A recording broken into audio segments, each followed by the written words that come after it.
un poquito más. Estamos viendo, este es el ministerio Restaurados por Dios. Esta es la serie Una familia en el orden de Dios.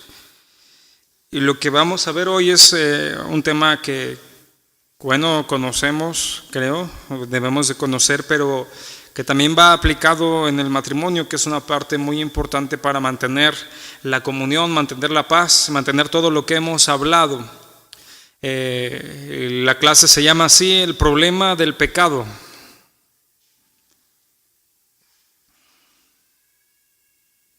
El problema del pecado.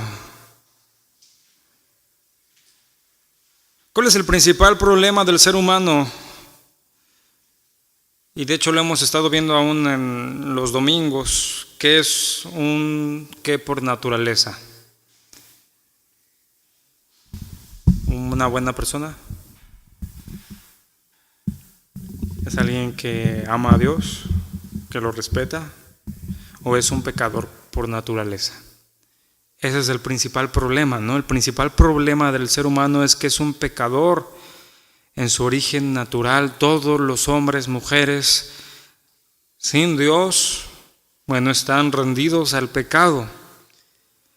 Y ¿usted por qué cree que suceden también los problemas matrimoniales? Los problemas son el pecado también. Aún de los cristianos. Ya no es lo mismo, ¿verdad? Se debería de entender que un matrimonio cristiano ya no debe de tener los mismos problemas, ni debe resolverlos de la misma forma como los hombres sin Dios. Pero también dentro de los matrimonios cristianos hay problemas, ciertamente los hay, lo hemos hablado. ¿Y por qué son esos problemas? Por el pecado que todavía hay en nosotros, que si bien ya no se enseñorea o ya no se debe de enseñorear de nosotros, pero que sigue estando ahí, que sigue sucediendo. La Biblia lo dice muy claro: el que dice que no tiene pecado es mentiroso, ¿sí o no? Entonces, vamos a ver el problema del pecado, partiendo desde este principio, ¿no? Si bien todos entendemos al ser humano, su principal problema es su origen natural, el pecado. Aún los creyentes dentro del matrimonio van a tener estas situaciones por su pecado que hay todavía. Entonces, ¿qué cree que debemos hacer entendiendo que el pecado está latente todavía?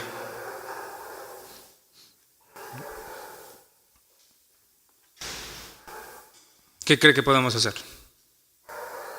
¿Esconderlo? ¿Dejarlo pasar? Debemos de tratar. El matrimonio debe de tratar con la tentación y con el pecado. Para mantener un matrimonio saludable, tanto el marido como la esposa tienen que comprender lo que es el pecado y lo que ha provisto Dios para el pecado. ¿Sí? Mire, ¿cuál es uno de los principales problemas en la actualidad, aún sobre la doctrina bíblica, que ha sucedido con lo que se enseña en las iglesias? El problema tanto en las iglesias y que se va a pasar al matrimonio es el minimizar el pecado que todavía hay en nosotros. Hacerlo menos.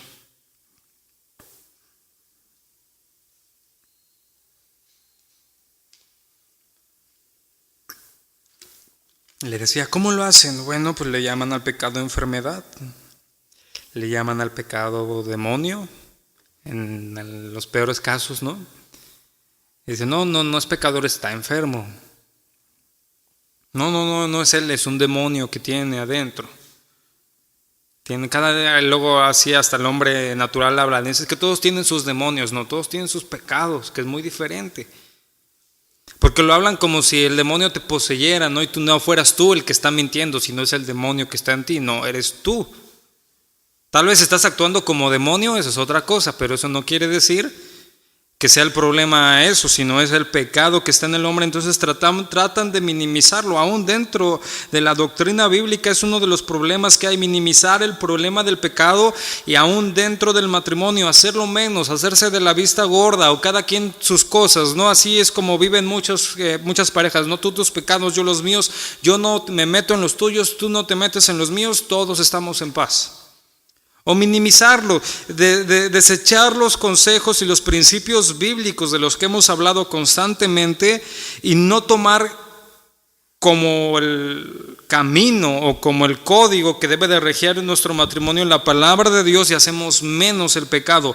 Y parte bien importante, no debemos de hacerlo menos, y aquí es a lo que viene, hay que restaurar, ¿verdad? Porque tampoco va a ser nuestro matrimonio como la Santa Inquisición, donde yo nada más voy a estar viendo lo que haces tú y al revés, ¿no? No, vamos primeramente a entender, no vamos a minimizar el problema del pecado, pero hay que valernos de lo que la Biblia nos habla. Para siempre el matrimonio tiene que estar siendo restaurado constantemente. Y lo primero que hay que hacer es confesar nuestros pecados a Dios. Y en este claro caso, a la esposa o al esposo.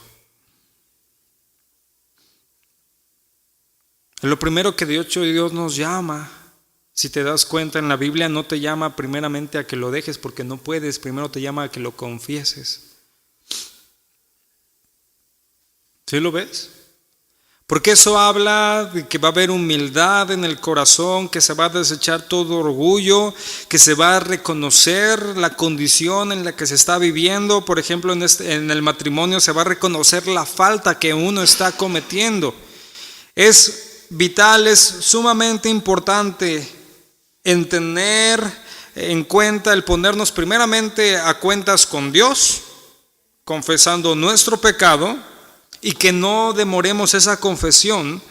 Y bueno, y en segundo lugar, bueno, confesarlo y pedir perdón a quien hemos ofendido, sea el esposo, la esposa o aún los hijos.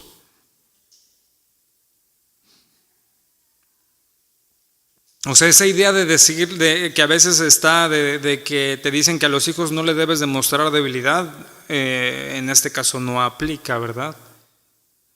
Si tú faltas a tu hijo, vas a tener que ir a reconocerlo y pedirle perdón, y eso no te resta autoridad, de hecho te la engrandece y la afirma. Porque es parte también de lo que hemos hablado, la autoridad, principalmente en la Biblia se habla de responsabilidad. Tú tienes responsabilidad, eso es la autoridad que Dios nos ha conferido, tanto al varón con su mujer, tanto al varón y la mujer con sus hijos. Pero entonces vamos a entender, vamos a reconocer que hay pecado, no vamos a minimizarlo, y lo primero que hay que hacer es irse a poner a cuentas con Dios, a reconocer nuestro pecado. El pecado se debe de confesar y no debe de tardar en hacerlo uno. Mire, Primera de Juan 1:9, ahí lo dice muy claro. Primera de Juan 1:9.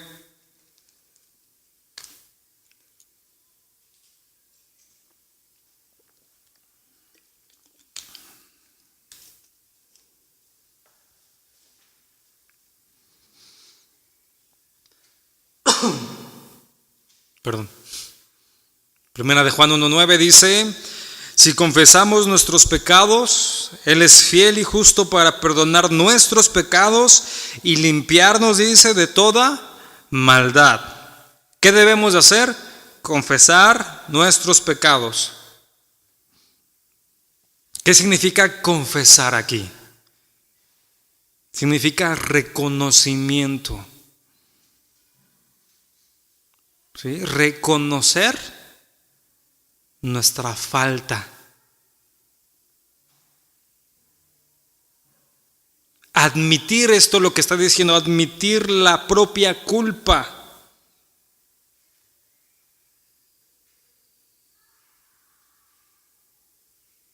¿Sí? Es decir, aquí vemos en este texto una condicional. La primera parte es la condicional. Si uno quiere tomar la siguiente parte que hasta está ahí en algunas Biblias separado por una coma, dice: Él es fiel y justo para perdonar nuestros pecados y limpiarnos de toda maldad. Hay una condicionante. ¿Cuál es la primera? ¿Sí qué? Si confesamos nuestros pecados, si reconocemos, si confesamos, es decir, si admitimos la culpa.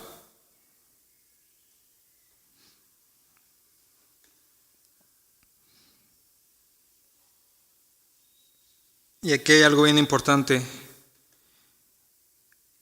Esta expresión que está hablando aquí de confesar, de reconocer, habla de que no vamos a defendernos ni justificarnos de lo que hicimos, sino no hay una verdadera confesión de pecado.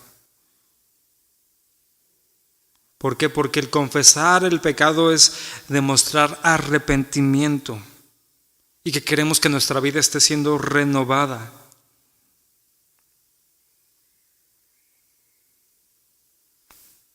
Si tú te justificas, que es parte de lo que vamos a ver más adelante, o sea, tal vez puedes reconocer hasta cierto punto la culpa, pero dices: es que hay una causante por lo que hice esto, ¿no?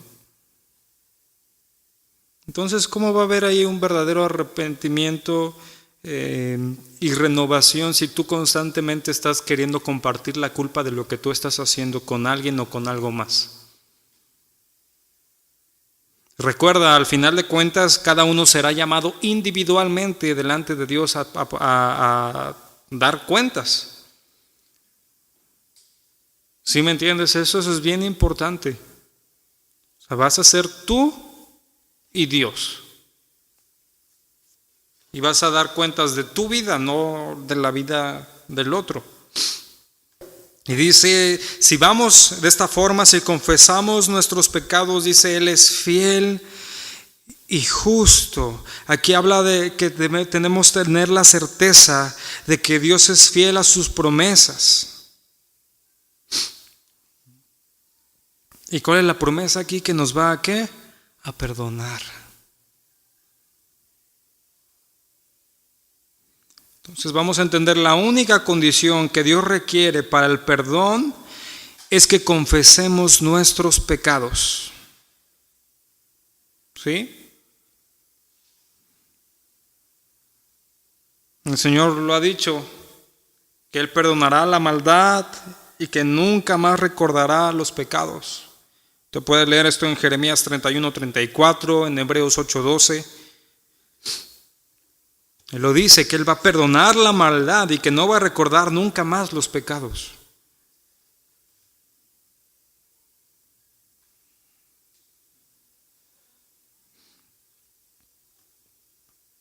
Mire, le voy a dar un ejemplo práctico de qué es la confesión de pecados delante de Dios, aún en el matrimonio. Es como recoger algo que se ha dejado caer al piso. Si uno aprende a recoger las cosas inmediatamente, se pueden dejar caer 1000 cosas, pero la casa siempre va a estar ¿qué? Limpia. Porque se le cae algo y lo recoge inmediatamente. Entonces se pueden caer 1000 cosas, pero va a estar, si uno lo aprende a eso, va a quedar limpia. Pero ¿qué pasa si las cosas se recogen cada 6 meses? ¿Cómo será cuando tenga que limpiar? Pues ya no va a ser igual, ¿verdad? Hablando de esta ilustración, es claro cuando uno ve un hogar desordenado, ¿no? Una casa desordenada. Cuando se tiene la tarea de limpiar, bueno, a veces ya no se sabe ni por dónde comenzar. ¿Le ha pasado? Que tal vez dejó ahí un cuarto. Hay gente que deja cuartos por años, ¿no? Siempre hay algunas casas que tienen hasta arriba su disque bodega o no sé, ¿no? Y la dejan ahí años. Y cuando quieren limpiar, yo creo que vamos a limpiar, ¿no? Es un día de vacaciones, vamos a limpiar, abren y dicen, no, mejor lo vuelvo a cerrar. Porque no sabes ni por dónde comenzar. Exactamente esto es aquí, aplicándolo a la vida espiritual, lo que es el confesar nuestro pecado. Si imagínense si no estamos en ese entendimiento, primeramente que eso no debe de olvidarse, ¿no? Primeramente es con Dios, porque Él es el único que puede cambiarnos.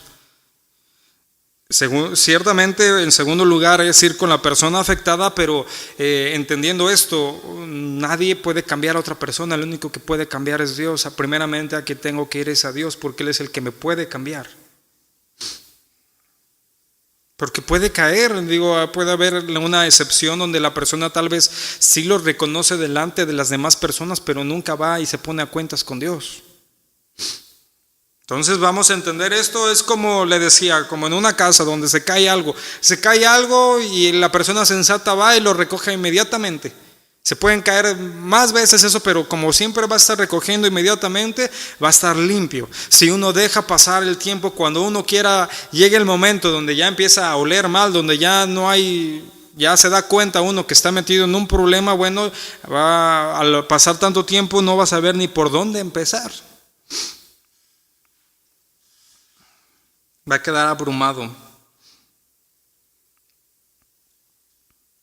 Mire, Proverbios 28:13. Por eso le decía, la confesión de pecado siempre debe de ser lo más rápido posible. Inmediatamente.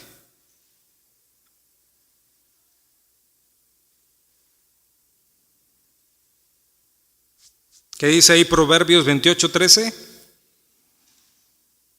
Dice, el que encubre sus pecados no prosperará, mas el que los confiesa y se aparta, dice, alcanzará misericordia.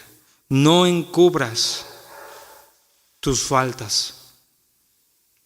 No hay el modelo, bíblicamente no hay el modelo de familia que vive de apariencias.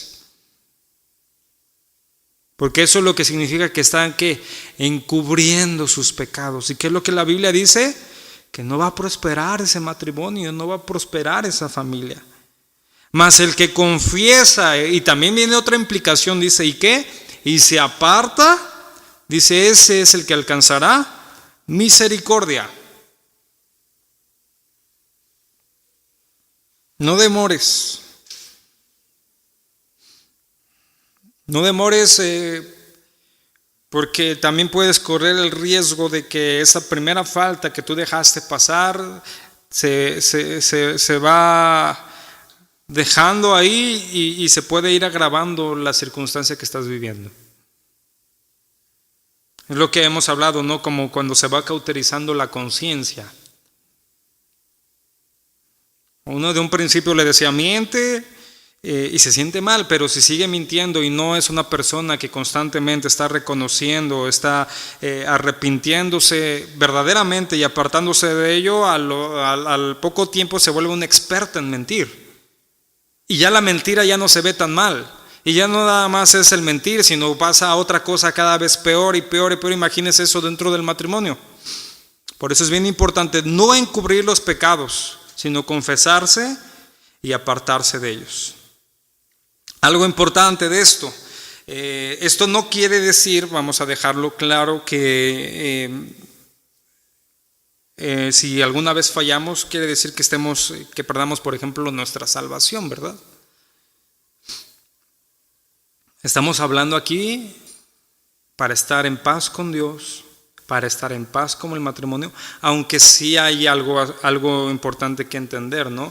Una persona, aún cristiana, que está viviendo constantemente pecado y que no lo confiesa y no se pone a cuentas con Dios, puede caer en una terrible situación de apartarse del camino de Dios.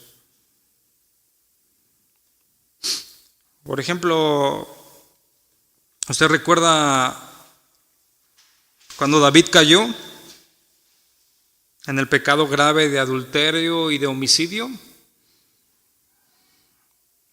La Biblia enseña que él era justo antes de eso y que Dios se agradaba de él. Podemos entender que él tenía la salvación.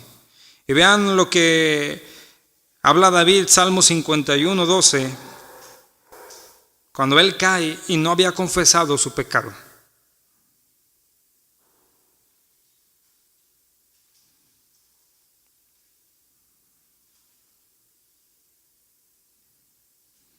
Dice Salmo 51, dice, vuélveme el gozo de tu salvación y espíritu noble me sustente.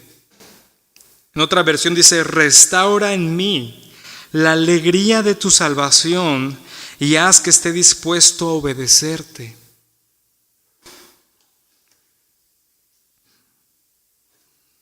Es decir, aquí lo que vemos es que se deterioró grandemente la relación que David tenía con Dios a causa de su pecado no confesado. De la misma forma se va a ir deteriorando la relación del creyente y se va a ir deteriorando la relación en el matrimonio cuando no se confiesan los pecados. Y mientras uno continúa en pecado, bueno, se vuelve más y más miserable la condición de la persona, al grado que puede llegar a apartarse de Dios.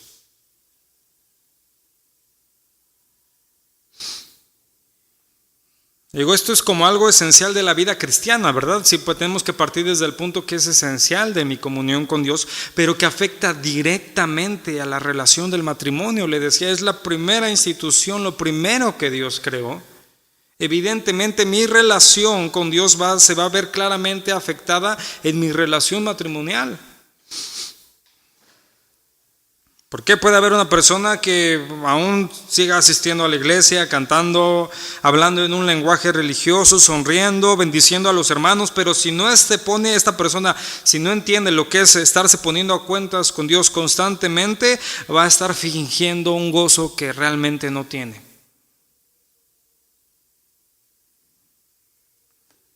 Y hay personas que así viven. ¿Por qué? Es el problema que hablamos, ¿no? Cuando las personas le preguntan a uno, bueno, ¿por qué eres cristiano? Porque alguna vez me confesé a Dios, y después de ahí, esa es una vida constante.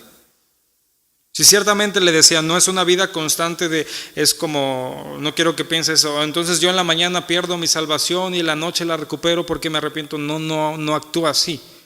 Pero si ciertamente una persona, aunque tiene la salvación de Dios, si no aprende a reconocer y a ponerse a cuentas constantemente con Dios de sus pecados, bueno, se va a ir deteriorando su relación con Dios. Y aquí, en su matrimonio. Es como, por ejemplo, si un niño está enojado con sus padres, ese niño no deja de ser hijo de sus padres, ¿o sí? ¿No, verdad?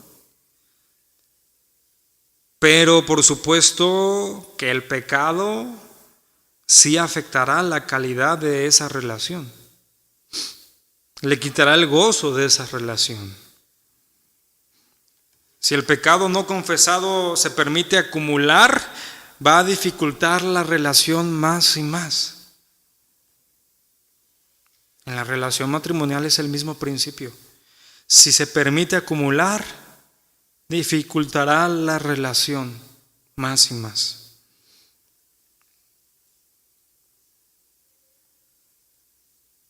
¿Cómo se trata entonces el pecado? Confesando y enderezando lo que está mal. Como decíamos, y apartarse, ¿verdad? Decía el texto que leíamos.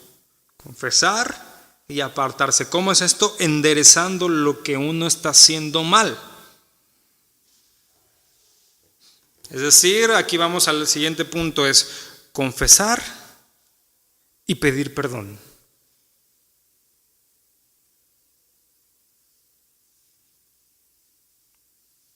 ¿Confesar y qué? A ver, repita la última parte. ¿Pedir qué? A ver, más fuerte. ¿Por qué le digo esto? La palabra disculpa no sirve para nada aquí. ¿Es pedir qué? ¿No qué? No disculpas. Mire, la definición de disculpa es razón o argumento. Escuche, definición de disculpa. Razón o argumento que se da para justificar un error o una falta, o para demostrar que alguien no es culpable o responsable de algo. Esta fue de Wikipedia, pero sí es conforme, o sea, sí, en su esencia es conforme un buen diccionario, ¿no? Razón o argumento que se da para justificar un error o una falta o para demostrar que alguien no es culpable o responsable de algo. Es muy diferente pedir disculpa a pedir perdón. ¿Sí o no? ¿A qué estamos acostumbrados nosotros a pedir qué? Disculpas. Cuando a veces se tiene que pedir qué? Perdón. Y a la gente parece que se le atora aquí la palabra. Por eso lo decía que si lo podían repetir, a ver si no tenían ese problema, ¿no? Va a decir, perdón. Es más fácil pedir disculpas. ¿Por qué? Por definición, bueno, quiero justificarme. Por ejemplo, uno pide disculpas a veces cuando llega tarde. ¿Cuándo pide disculpa cuando uno llega tarde? Cuando salió a la hora adecuada y por una situación externa no llegó. Ahí es discúlpame, se inundó la calle, ¿no? No pude hacer nada, no estuvo en mis manos, ¿sí? ¿Sí me entiende? Ahí es cuando se aplica el discúlpame. Pero cuando una persona, por ejemplo, le dice una palabra incorrecta a alguien, ¿tendrá que disculparse o pedir perdón? Pues pedir perdón. Porque ¿qué disculpa podrías decir? Como te decía, la enfermedad que hay en mí, el diablo que hay en mí me hizo decir esta palabra. No, mi carácter, que tal vez no lo he aprendido a domar y que en ese momento se me salió de control y dije algo que no tenía que decir. Te pido ¿qué? Perdón. Es bien importante hablar con la propiedad las palabras que Dios nos indica que hablemos, para que realmente tengamos un perdón y una restauración verdadera. Debe de haber un arrepentimiento sincero, porque esto agrada a Dios y va a edificar, en este caso, a la familia. Otro punto importante de tratar el pecado: dentro del pedir perdón voy a buscar la restitución completa. Hay que hacer restitución, restablecer algo que nosotros rompimos. ¿Sí? Confesar el pecado, pedir perdón y buscar ¿qué? La restitución. Por ejemplo, ve lo importante de este principio de la restitución. Imagínense alguna persona que roba algo. No solo debe de confesar a Dios la cosa robada, ¿verdad? ¿Qué tendría que hacer después? Devolverlo al propietario legítimo. Porque la confesión del pecado no transfiere los derechos de la propiedad a la persona que lo adquirió, ¿no? Como muchos piensan. O sea, roban, ay, perdón, Señor, pero se lo quedan. Pero ya le pedí perdón a Dios, ¿no? No hay que, si verdaderamente estoy arrepintiéndome, ¿qué es lo que tengo que hacer? Devolverlo. ¿Sí o no? Es que así lo hacen muchos. Ay, perdón, pero pues ya me lo quedé. Entonces, no, tú te estás queriendo ¿qué? Excusar.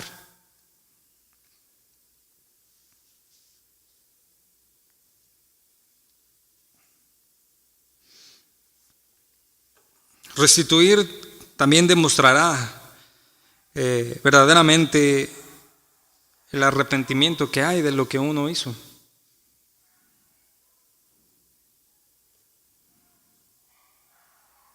Una forma también importante entonces de restitución es pedir perdón a quien se le ha ofendido, reconocer y no disculparse.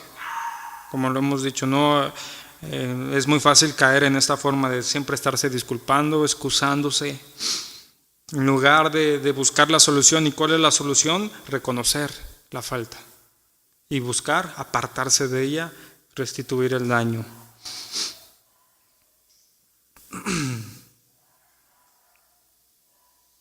¿Cómo se puede entonces, hasta este momento que hemos entendido, cómo se puede perdonar el pecado verdaderamente? Cuando la persona confiese lo que hizo, y apartándose de ello. Y aún buscando la actitud que le decía de qué, de la restitución.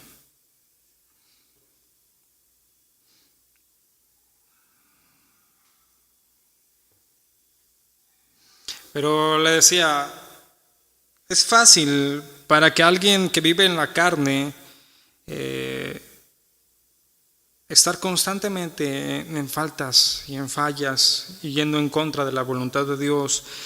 También parte importante de atacar el pecado, porque eso es lo que tenemos que hacer, es vivir en el Espíritu.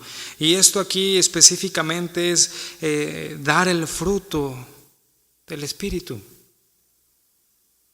Mire Gálatas 5:22, ahí habla muy claro cuál es el fruto del Espíritu.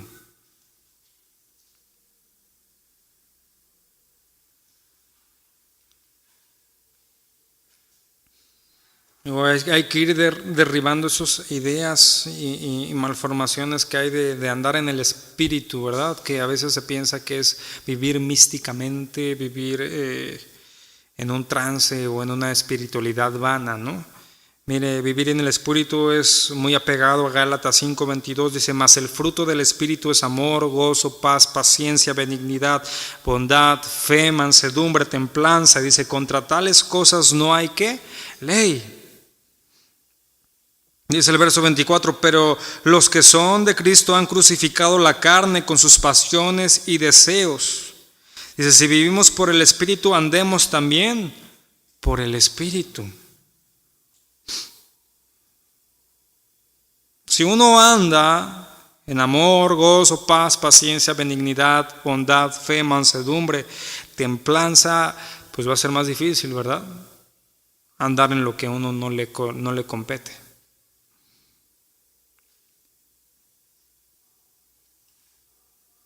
Y vean algo que recordar, dice más el qué, fruto, ¿verdad? No dice más los frutos. Es decir, es un solo fruto, con muchos componentes. Para que demos el fruto del Espíritu tienen que estar todos estos componentes.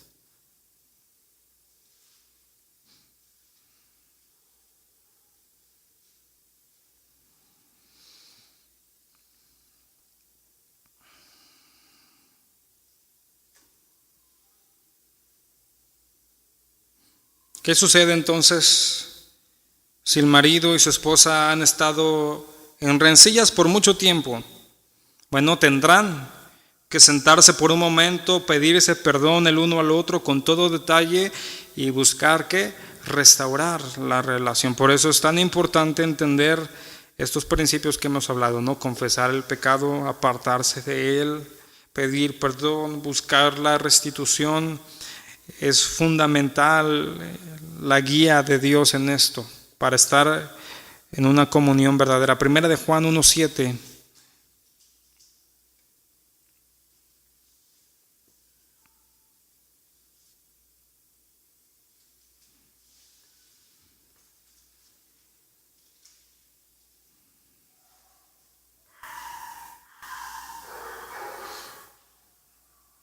Dice ahí, pero si andamos en luz, como Él está en luz, tenemos comunión unos con otros, y la sangre de Jesucristo su Hijo nos limpia de todo pecado. ¿Podemos andar en luz y tener comunión si encubrimos nuestras faltas? Pues no. Ahora, decía, le daba el énfasis de primeramente ir y confesar el pecado a Dios, pero también habla de que los debemos de confesar a las personas. Santiago 5:16 lo dice.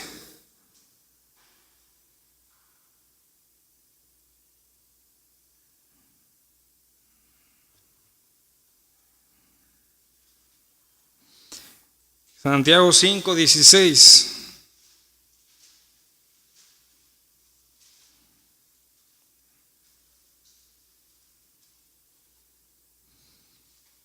Dice ahí, confesaos vuestras ofensas, ¿cómo dice ahí?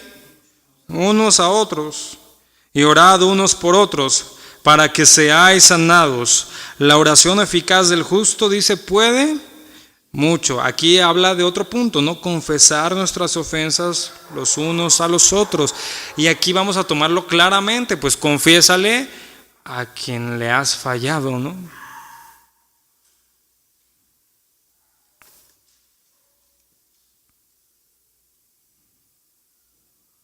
No solamente es confesarlo a Dios, sino también a las personas que han sido dañadas por nuestro pecado. Hay que pedirles perdón.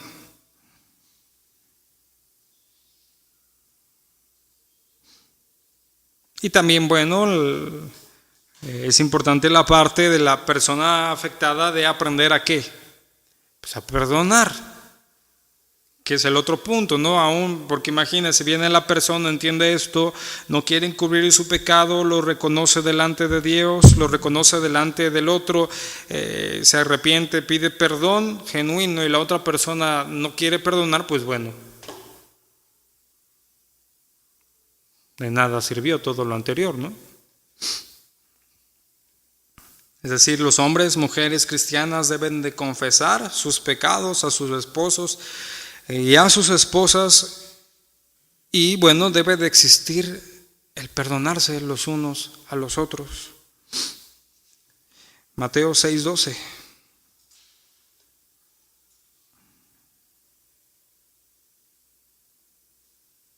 Mateo 6:12.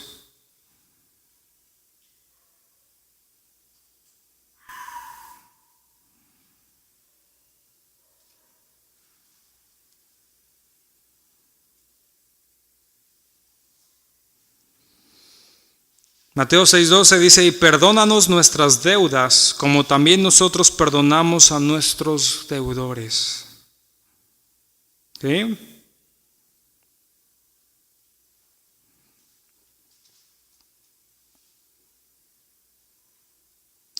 Creo que lo peor que puede hacer un matrimonio entre ellos es aparentar ser algo que no es el uno con el otro.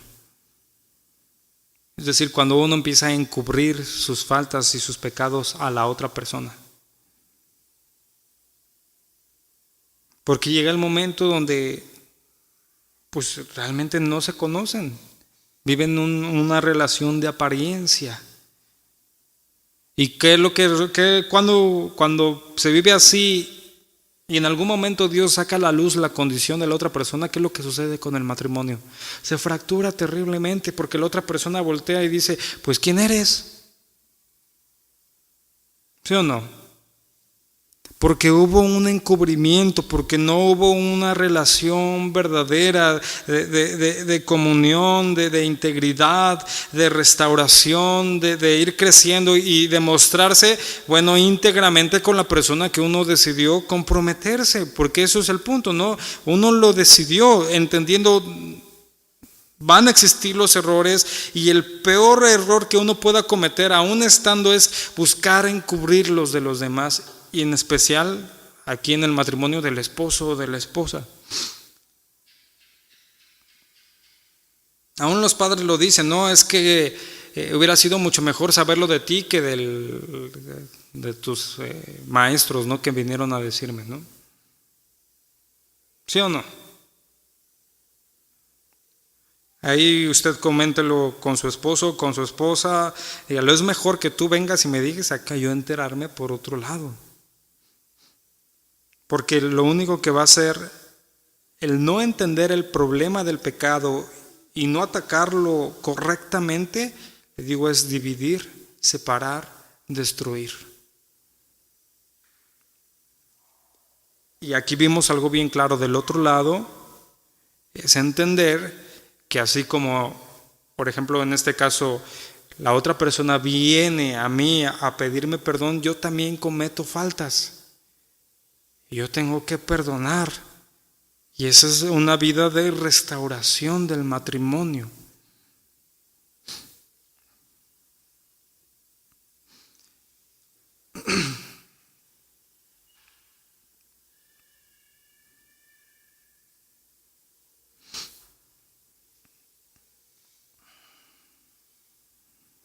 Dios quiere que el hombre y la mujer funcionen y que caminen en armonía y no en hipocresía, sino en comunión.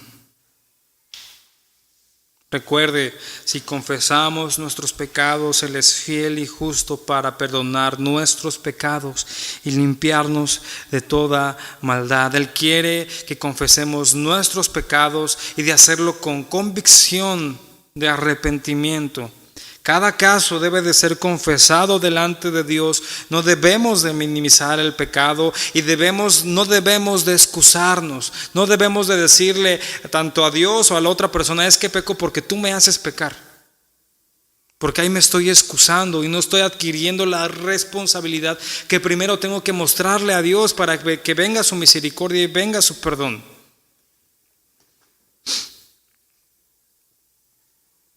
Vea lo que dice Primera de Juan 1:10, ahí adelantito de lo que le leía.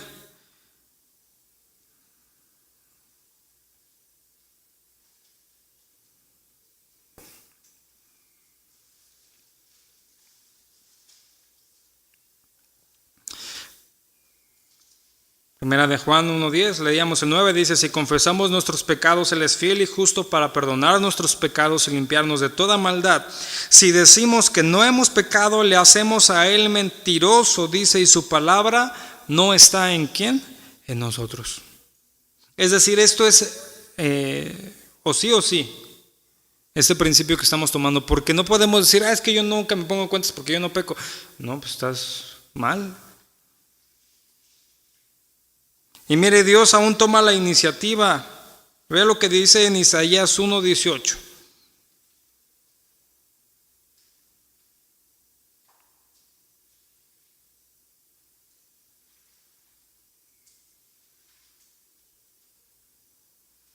Isaías 1:18. ¿Ya lo tiene? Dice ahí: venid luego, dice Jehová, y estemos a cuenta. Si vuestros pecados fueren como la grana, como la nieve, serán emblanquecidos. Si fueran rojos como el carmesí, vendrán a ser como blanca lana. Ve lo que nos dice Dios, ven. Dice Jehová, y estemos a cuenta. Dios toma la iniciativa. Y dice: si tus pecados fueren como la grana, como la nieve, serán emblanquecidos. Si fueran rojos como el carmesí, vendrán a ser como blanca nieve. Pero tienes que ir y confesarlo, no encubras. Salmo 51:7.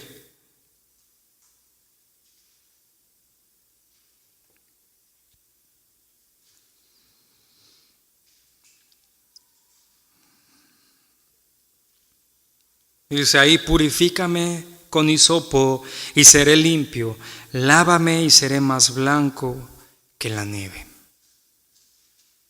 Pero Él es el que nos tiene que limpiar, ¿se da cuenta? Uno no puede hacerlo por su propia cuenta. Por eso es tan importante el reconocer y confesar y arrepentirse y no encubrir nada. Ahora, bueno,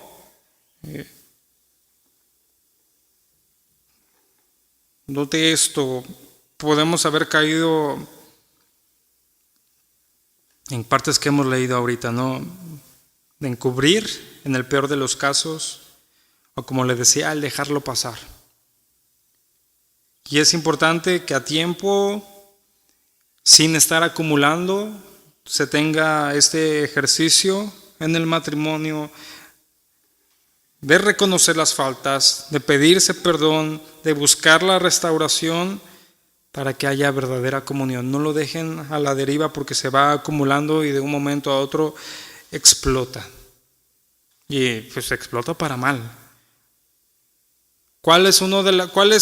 Si pudiéramos decir, cuál es la raíz de todos los problemas que hay en el matrimonio?